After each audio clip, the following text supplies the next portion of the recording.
It is time for the morning announcements. I'm Madeline Wright, and I'm bringing you the information that is important for you. Today is Wednesday, May 17th, 2017.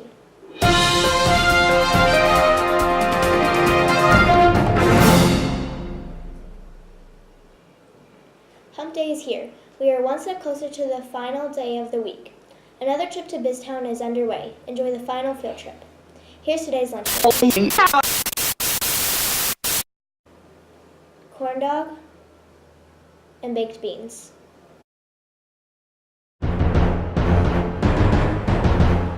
We know there are still some books out there. Get them to the library as soon as possible. It is time for some wellness information. Enjoy! It starts with a cough or a wheeze. Soon, your chest feels tight. Your breathing speeds up and gets shallower, making you feel short of breath. These are common symptoms of an asthma attack. Around the world, more than 300 million people suffer from asthma, and around 250,000 people die from it each year. But why do people get asthma, and how can this disease be deadly? Asthma affects the respiratory system, particularly the smaller airways, such as the bronchi and bronchioles. These airways have an inner lining called the mucosa that's surrounded by a layer of smooth muscle. In people with asthma, the airways are chronically inflamed, which can make them hyper-responsive to certain triggers. Some of the many asthma triggers include tobacco smoke, pollen, dust, fragrances, exercise, cold weather, stress, and even the common cold. When people with asthma are exposed to these triggers, an asthma attack or exacerbation can occur. But how exactly do such everyday factors lead to an asthma attack? If an asthmatic is exposed to a trigger, the smooth rings of muscle that circle the small airways in their lungs contract and become narrow. Simultaneously, the trigger worsens inflammation, causing the mucosal lining to become more swollen and secrete more mucus.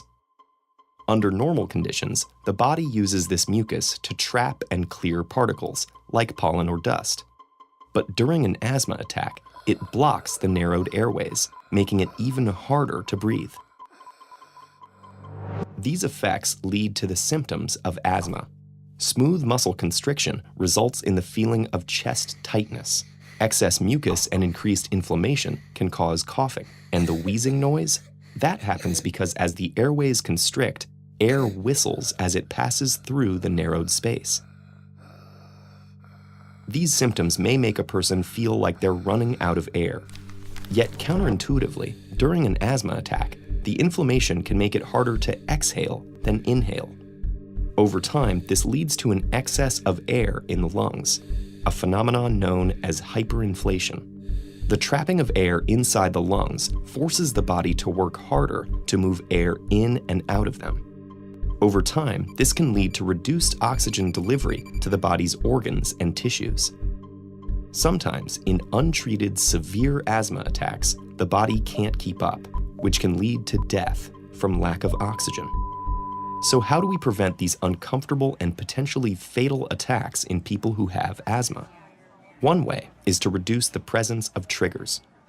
Unfortunately, the world is an unpredictable place, and exposure to triggers can't always be controlled. This is where inhalers, the primary treatment for asthma, come in. These medications help asthmatics both control and prevent their asthma symptoms. Inhalers transport medication along the affected airways, using a liquid mist or fine powder to treat the problem at its source. They come in two forms. There are reliever medications, which treat symptoms immediately and contain beta agonists. Beta agonists relax constricted muscles, allowing the airways to widen so more air can travel into and out of the lungs.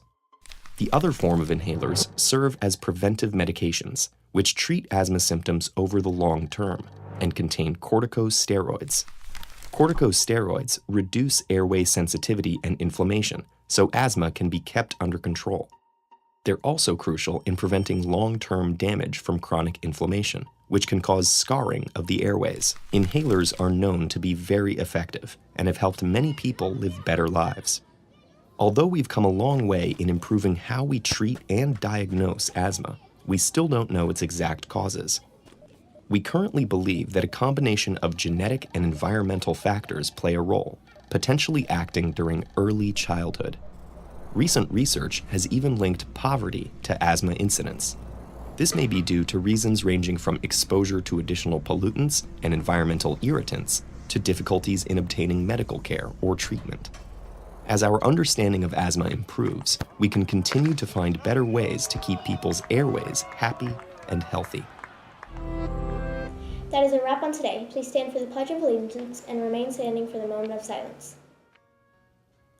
I pledge allegiance to the flag of the United States of America and to the republic for which it stands, one nation, under God, indivisible, with liberty and justice for all.